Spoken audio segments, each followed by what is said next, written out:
Salut les gens, c'est l'heure à nouveau de vous présenter les produits que j'ai terminés ces derniers temps.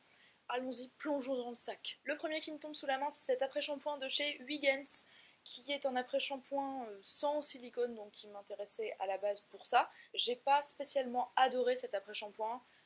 Il est assez agréable, en particulier l'odeur infusion blanche que j'ai choisie parce qu'on peut choisir les différentes odeurs à mettre dans les produits de base, donc ça c'est sympa. Bref, j'aime beaucoup l'odeur, une odeur très très fraîche, très sympa. En tant qu'après-shampoing, c'est vraiment le truc de base qui va juste un petit peu démêler vos cheveux, les lisser un peu, les hydrater moyennement, enfin bref, c'est vraiment pas un après-shampoing qui fait les miracles. J'ai été contente de l'utiliser, mais je le rachèterai pas. Puisqu'on est sur le cheveu, on embraye sur le deuxième produit, qui est ce shampoing de la marque John Masters Organics, qui aussi est sans silicone, qui a été dans ma quête du produit sans silicone pour les cheveux. Donc celui-ci c'est le premier shampoing vraiment sans silicone et sans trucs qui ressemblent à des silicones mais qui n'en sont pas que j'ai testé. Je dois dire que, encore une fois, j'ai plutôt bien aimé l'odeur. J'aime beaucoup le packaging, je trouve ça très classe et tout. Mais selon moi, ce shampoing est simplement trop cher pour ce qu'il est, c'est-à-dire qu'il n'est pas mauvais, mais il n'est pas non plus incroyable. Il est censé être hydratant pour les cheveux très secs. Et il n'était pas mauvais, mais pour le prix, je préférerais franchement avoir quelque chose de mieux. On reste sur le bio avec pour le coup ce gommage de chez Michael Todd, que pour le coup j'ai vraiment adoré. Alors en fait c'est un gommage qui se présente sous forme d'une pâte noirâtre très moche, puisqu'il a l'extrait de charbon qui est quelque chose de purifiant pour la peau.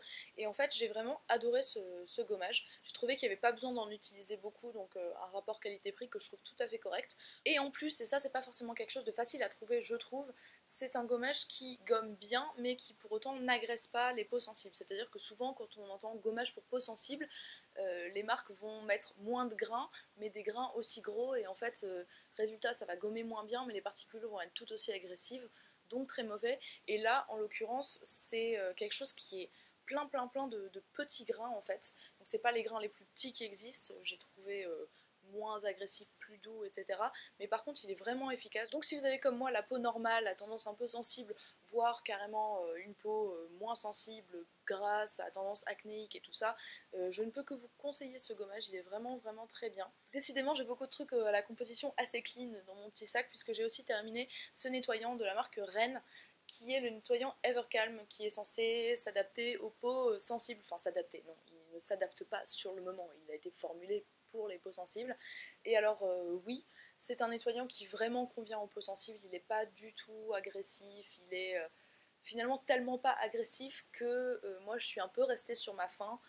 J'ai trouvé qu'il manquait de quelque chose de sympa, quoi. Je dirais que quand on utilise ça, on a un peu l'impression d'utiliser du Aven ou du La Roche-Posay. Il n'a pas été mauvais pour ma peau, il ne m'a pas fait de réaction, de trucs horribles ou je ne sais quoi, mais simplement je ne le rachèterai pas parce que je préfère utiliser quelque chose de plus crémeux, de plus agréable, de plus hydratant. Alors, j'ai terminé, si je puis dire, une nouvelle brosse de Clarisonic. C'est celle pour peau sensible, donc pas celle pour peau très sensible qui est bleue sur le bord, mais celle qui en fait est vendue avec la Clarisonic quand on l'achète. J'ai été très satisfaite de cette brosse. Et quand je me suis racheté un embout pour ma Clarisonic, j'ai acheté le nouveau qui est le Cachemire, qui a des poils un peu dus aux fibres, si je puis dire. C'est-à-dire qu'il y a certains poils qui sont plus longs et il est vachement plus doux, etc. Donc c'est beaucoup plus agréable d'utiliser la Clarisonic avec l'embout Cachemire. Donc je pense que maintenant je n'utiliserai plus que l'embout Cachemire. Après, je vous referai peut-être, si jamais ça vous intéresse, une vidéo sur la Clarisonic, puisque avant j'utilisais beaucoup plus, maintenant j'ai vraiment réduit l'utilisation. Donc voilà, ça fait plus partie des produits que j'utilise quotidiennement ou quasi quotidiennement. J'ai fini aussi, et ça doit faire longtemps parce que je m'en souviens même plus, une brume Cérozinc de La Roche-Posay. Je le rachète très souvent, ça doit être genre la 5e bouteille que je termine dans ma vie. C'est en fait tout simplement une eau thermale en spray à laquelle on a rajouté un peu de soluté de zinc qui est quelque chose de cicatrisant et qui aide donc les peaux qui ont tendance à faire des boutons et à faire des cicatrices, etc. Donc j'utilise pas tout le temps une eau thermale. Il y a des périodes où j'en ai envie, des périodes où j'en ai pas envie. Par exemple en ce moment j'en utilise pas. Donc je la rachèterai pas tout de suite, mais en tout cas c'est un très bon produit. Je sais que je le rachèterai un jour et je ne peux que vous le conseiller. J'ai terminé une bouteille d'huile de jojoba d'une marque que je n'arrive pas trop à lire. Je crois que c'est Dolania. Je m'en suis servi sur mes cheveux, je m'en suis servi sur ma peau, essentiellement pour démaquiller ou alors pour me faire des masques avec de l'argile ou du rassoul ou des choses comme ça. Donc c'est un produit assez polyvalent.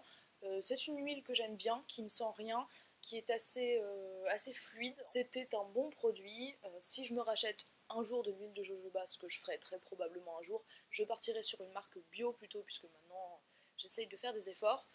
Mais voilà, l'huile végétale, c'est toujours quelque chose de bien. Ensuite, j'ai terminé mon parfum de Jo Malone Wood Sage and Sea Salt, qui sentait super bon, qui sont toujours super bons, sauf qu'il n'y en a plus, et qui sent un peu le bord de mer. Il y a un côté un peu salé, en même temps un peu boisé. Bref, oui, c'est écrit dessus. Marie, merci beaucoup. C'est un parfum que j'ai adoré, que j'ai un peu envie de racheter, mais en même temps, vu le prix des parfums de Jo Malone, je sais pas, parce que là, je m'étais acheté une petite bouteille parce que je voulais pas non plus dépenser 500 000 euros dans un parfum. Il se peut qu'un jour je le rachète. J'espère que ça fait partie de leur collection permanente parce que quand j'ai acheté, c'était une sortie récente et j'espère que c'était pas une édition limitée.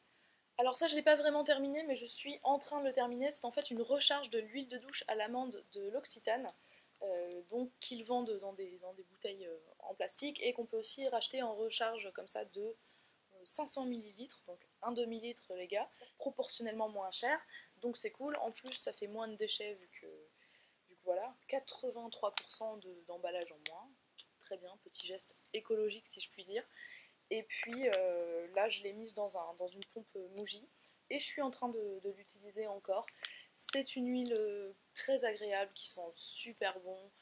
Pour se laver le corps, je l'utilise pas tous les jours parce que c'est quand même assez cher, mais j'utilise pour me faire plaisir ou pour me raser, puisqu'elle permet de se raser très très bien, très facilement, et d'avoir la peau bien douce après, pas toute desséchée. Donc ça fait je sais pas combien de fois que je le rachète ce truc et je l'adore toujours autant. Un masque apaisant hydratant d'Aven, encore un que j'ai terminé, qui m'a beaucoup servi pendant mes périodes de peau de vraiment galère que j'ai eu récemment, eczéma, sécheresse, boutons, tout ça. Si vous n'avez jamais entendu parler de ce truc, c'est un masque qui apaise et qui hydrate la peau, mais surtout qui apaise la peau, et ça marche vraiment.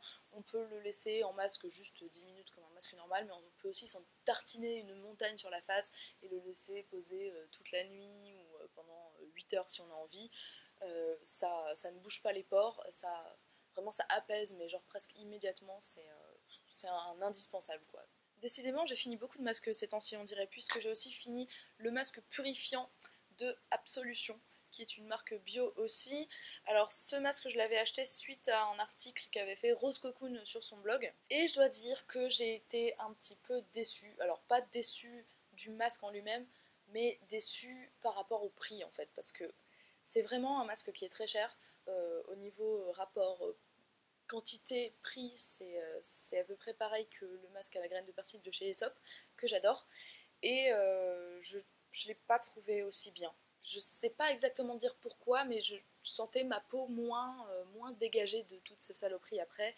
Par contre, il est un petit peu plus agréable il est plus doux, il sèche moins sur la peau, mais je préfère quand même celui de chez Aesop. Donc ce n'est pas un mauvais masque, mais selon moi, il vaut pas son prix que je trouve excessif. Autre masque bio, c'est celui de Michael Todd à l'avocat et à la mangue. Et alors vraiment, si vous cherchez des produits de qualité bio, allez vers Michael Todd, surtout pour les masques. Jusqu'ici, tous ceux que j'ai testés, je les ai aimés.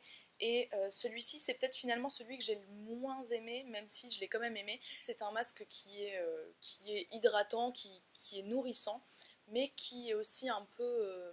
il y a un peu de je ne sais quoi à l'intérieur qui est un peu exfoliant, me semble-t-il, pour la peau. Est-ce que je délire là? Non, je ne délire pas, il y a de l'acide salicylique dedans, et je trouve ça un poil agressif pour ma peau. Même si je l'ai quand même bien aimé puisque je l'ai terminé, ça fait pas partie des masques que je rachèterai chez Michael Todd. Je pense qu'il y en a de bien meilleurs. Et pour terminer, j'ai fini ce baume nettoyant de la marque Lulu Boo, qui est aussi une marque bio. Décidément, je fais des efforts en ce moment. Est-ce que vous remarquez que je fais des efforts niveau composition? Bref, ce baume, je vous l'avais présenté dans une vidéo de favoris. Il m'a été envoyé par le site internet Mon Cornorbet, qui commercialise des produits bio.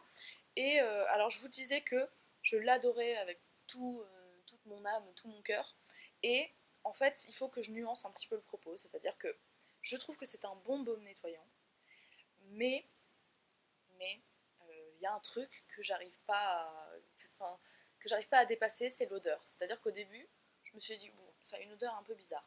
Et puis je l'ai utilisé, je l'ai trouvé très bien, il démaquille très bien, il pique pas les yeux, il s'enlève relativement facilement, mais il reste quand même un film hydratant, agréable, mais qui ne bouge pas les pores, en tout cas pas sur moi, que je trouve vraiment très bien. Mais par contre, cette odeur de camomille, ça sent la camomille, c'est ça sent la camomille, mais très très très très fort, et je m'en suis lassée, et non seulement je m'en suis lassée, mais en plus je l'ai utilisé à une époque où j'étais malade, et en plus je buvais des infusions de camomille, et le soir je me démaquillais avec ça, et maintenant la camomille, je ne peux plus, quoi. Je sais pas si vous voyez, ça me rappelle, ça me remet dans cette... Non, non, camomille je ne peux plus. Donc j'ai été très contente de l'utiliser, mais je ne le rachèterai pas, ou plutôt je n'irai pas l'acheter, parce que l'odeur, je ne peux plus, quoi. Et puis en plus c'est un produit qui est quand même vraiment cher. Voilà, cette vidéo de produits terminés est maintenant terminée, et si vous êtes resté jusqu'à la fin, je vous refais un petit mini concours. Si vous n'avez pas vu ma précédente vidéo où je vais vous expliquer comment ça fonctionne, j'ai envie de vous remercier d'être fidèle à ma chaîne et de venir si souvent regarder mes vidéos et commenter, et vous êtes vraiment adorables, mais je n'ai pas beaucoup de moyens et pas beaucoup de partenariats pour vous proposer des concours aussi souvent que je le voudrais. Donc ce que je suis en train de faire, c'est que je procède à un grand tri dans mon appartement, et que je récupère des petites merveilles, enfin merveille entre guillemets, chacun juge si c'est une merveille ou pas, mais des choses qui ne reçoivent pas assez d'amour de ma part, que j'ai délaissées, ou que peut-être qui ne me vont plus, ou que je ne porte pas, et je vous les fais gagner. Alors quand je dis gagner, c'est par tirage au sort, mais contre frais de port quand même, puisque comme j'ai l'intention de vous en faire beaucoup, si à chaque fois je vous l'envoie à mes frais, c'est un petit peu compliqué. Bref, toutes les modalités pour participer au concours seront en barre d'infos. Prenez bien le temps de la lire, c'est pas la peine de me laisser un commentaire en disant je participe, parce que le concours ne fonctionne pas comme ça. Mais donc la dernière fois je vous avais fait gagner mon collier aigle, qui était apparu dans plusieurs de mes vidéos, et d'ailleurs je profite de ce moment pour dire que je n'arrive pas à rentrer en contact avec la personne que j'ai tirée au sort, ça fait bientôt une semaine. Charlotte Meyer, si tu es là, si tu m'entends, je t'ai tirée au sort, et si tu ne me réponds pas pendant encore longtemps, je vais devoir contacter une autre personne qui a proposé de le gagner. Donc si tu vois cette vidéo, s'il te plaît, réponds-moi. Et bon sang, je vais arrêter de parler et vous présenter le prix d'aujourd'hui, qui est cette robe de chez ASOS. Alors, c'est une robe un peu crayon comme ça, avec un col bardeau qui se met un peu sur les épaules. Elle fait donc partie d'une commande ASOS que j'avais faite cet été et que j'avais filmée, donc vous pouvez aller la voir porter, puisque ici on ne la voit pas très très bien, dans la vidéo que je vous mettrai en lien en barre d'infos, pour voir si vous êtes intéressé. Et en fait, je sais pas pourquoi, je l'aime beaucoup, mais je l'ai mise une ou deux fois, et puis je ne la porte tout simplement plus. Je crois que définitivement le noir et blanc n'est pas fait pour moi. Mais en tout cas, si elle est à votre goût et à votre taille, vous pouvez participer au concours pour peut-être la gagner et lui donner plus d'amour que ce que je lui donne aujourd'hui, c'est-à-dire pas assez. Sur ce, cette vidéo est maintenant terminée pour de vrai. Je vous souhaite une très bonne journée, une très bonne soirée, et je vous dis à très bientôt. Salut!